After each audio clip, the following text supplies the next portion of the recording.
गुलाब चंद कटारिया हमारे साथ phone line पर जुड़ गए हैं। गुलाब जी, आपका स्वागत है पत्रिका टीवी में।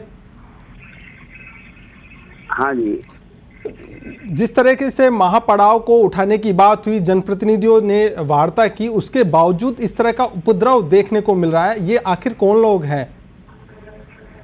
देखो, क्या है कि मैं सोचता हूँ ये सबसे बड़ी प्रशासनिक जो चूक रही, जो काम उन्होंने इस प्रकार की हिंसा और नुकसान के बाद किया, यही काम अगर ये पहले भी चाहते तो 17 दिन में कर सकते थे।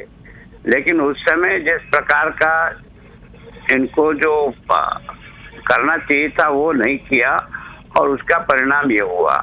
अभी भी बातचीत हुई है, वो कुछ लोगों ने की है, लेकिन इसका सब लोगों ने स्वीकार किया ऐसा नहीं है। तो उसके कारण से मैं सोचता हूँ अभी भी ऋषभदेव में जैसे पहाड़ी पर लोग हैं, अभी भी झाड़ोल में जिस प्रकार से लोग हैं, तो मैं सोचता हूँ कि यद्यपि इसका असर तो होगा जो कुछ बात इन्होंने की है। कारण क्या कि इसमें जो कुछ प्राप्त होगा वो तो कानूनी लड़ाई से ही होगा, इस तरीके से हिंसा से नहीं होगा। ये बात आज की इनकी बैठक में मोटे रूप में हुई है। और दूसरा ये कि पहले शांति स्थापित करो, इस प्रकार के ये जो कर रहे हैं तो इस पे इनकी सबकी सहमति बनकर के इन्होंने इस काम को आगे बढ़ाया कि कोर्ट के माध्यम से सरकार इसमें पहल करेगी और यहाँ एक बार आप लोग शांति स्थापित करो। तो कुछ असर तो उसके कारण से एरिया में हुआ ही है, लेकिन अभी भी मैं सोचता हूँ कि कई जगह ठीक प्रकार से इसका नेतृत्व करने वाला व्यक्ति कोई नहीं है जिसकी बात सब लोग माने।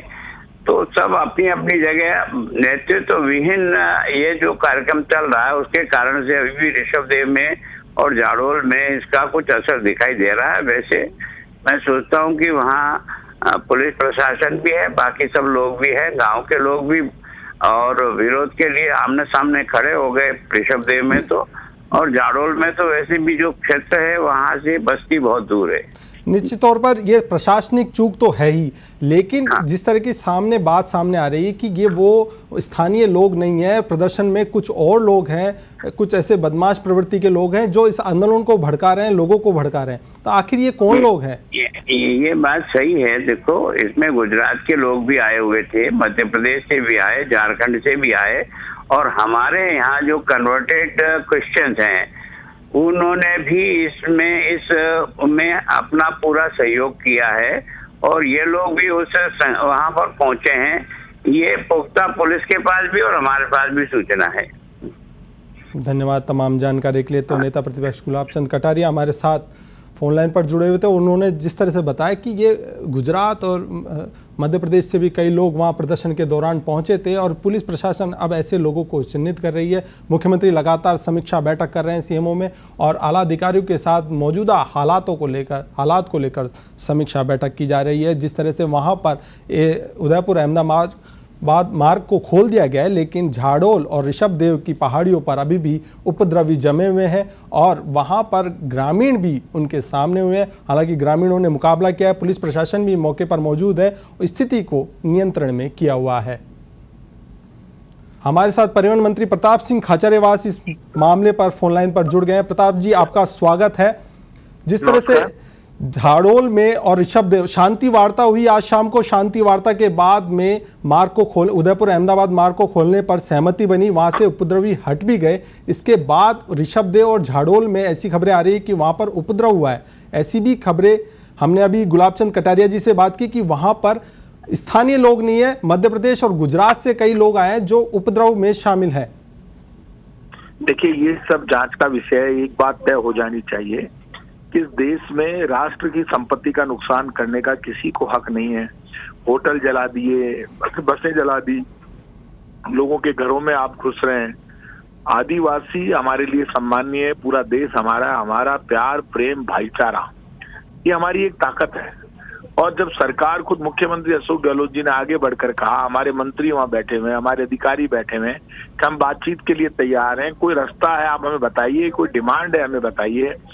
और आप ये देखो, पिछले कितने 4-5 दिन से लगातार कि हम पिछले 3-4 दिन से जब से घटना चल रही है, मुख्यमंत्री जी का एक ही डायरेक्शन है, जनहानि नहीं हो, बेवजह टकराव नहीं हो। तो पुलिस पीछे हटी, इसलिए हटी कि कहीं ऐसा नहीं हो कि फायरिंग में बेवजह ज्यादा डेथ्स हो जाए, फायरिंग करनी पड़े।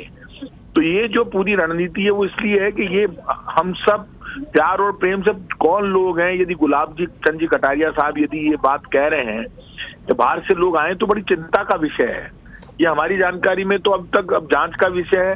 सच्चाई ये है कि राजस्थान में इस तरह की परंपरा है ही नहीं।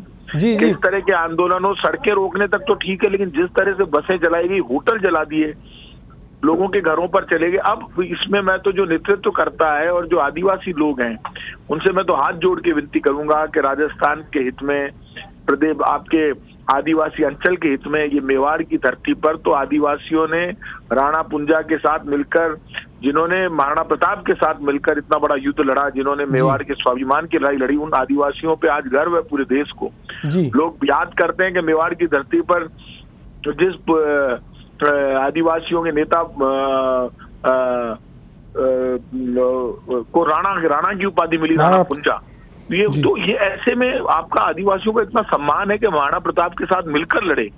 तो ऐसे में आदिवासियों का तो धर्म बनता है कि इस वक्त जिन्होंने हमेशा मेवाड़ की रक्षा की हो। प्रताप जी मेवाड़, आपको यहाँ टोकना चाहूंगा, जो वार्ता अब हो रही है ये नहीं मानते कि प्रशासनिक चूक है? महापड़ाव पहले से चल रहा था, स्थानीय पुलिस और प्रशासन ने इसको गंभीरता से नहीं लिया, क्योंकि आदिवासियों की पहचान है, डूंगरपुर, उदयपुर और ये प्रतापगढ़ इलाका है, यहाँ पर आदिवासियों की मांगे हमेशा रही है, लेकिन इस तरह का उपद्रव आज तक देखने को नहीं मिला। क्या कारण रहे कि एकदम से इतना उपद्रव मचा और तो जनहानि हुई, सरकारी संपत्ति और निजी संपत्ति को नुकसान पहुंचा? ये पहल पहले भी की जा सकती थी। एक बात आप मान के चलिए, निश्चित रूप से पहले से बातचीत चल रही थी, अचानक इतना बड़ा हुआ, ये सब जांच का विषय है। यदि कोई गलत होगा, दोषी होगा तो वो सब जांच का विषय है, लेकिन हमें इस बात को समझना होगा, क्या ये आंदोलन का रास्ता है क्या? जी। आप टीचर बनने जा रहे हैं, इस तरह से टीचर बनेंगे क्या? हमको पता नहीं हाई कोर्ट के डिसीजन क्या है, सुप्रीम कोर्ट के डिसीजन क्या है, कि सब पढ़े लिखे भाई डिमांड आप ये कर रहे हैं हमको टीचर बनाइए, तो आपको भी तो पता है कैसे बनेंगे। जी, ये तरीका तो गलत है ना। किसी भी हद तक एक बात बताइए कि पहले बिल्कुल लिया जाना चाहिए था। तो सरकार का दरवाजा तो हमेशा खुला है, आदिवासियों का सम्मान है, लेकिन ये लड़ाई आदिवासी की नहीं। अब असलियत तो सब तब सामने आएगी। ये तो टीचर भर्ती को लेकर सारा हो रहा है ना, कि ऐसा किया जाए। ऐसे में संविधान क्या कहता है, संविधान की जिम्मेदारी क्या है? आज सरकार जल्दीबाजी में कोई बात कह दे और नया रिएक्शन खड़ा हो जाए, ऐसे कभी होता है? कितना सेंसिटिव मामला है। बिल्कुल। तो आज मुख्यमंत्री अशोक गहलोत इतने बड़प्पन से तरीके से सारे मामले को डील कर रहे हैं, पूरी सरकार डील कर रही है। एक भी शब्द सरकार के किसी व्यक्ति ने कुछ गलत कहा हो, आप मुझे बता दो। जी बिल्कुल, निश्चित तौर पर। झुककर हाथ जोड़कर हम सब कह रहे हैं। तो मेवाड़ की धरती के सम्मान के लिए मैं तो सब आंदोलनकारियों से कहूंगा कि अब आप इस आंदोलन को विड्रॉ कीजिए। राष्ट्र के हित में, देश के हित में सारी बात सरकार करने के लिए तैयार बैठी है, खुद मुख्यमंत्री तैयार बैठे हैं, और आपकी कोई भी बात होगी तो वो बैठकर टेबल पर ही सॉल्व होगी। धन्यवाद प्रताप जी।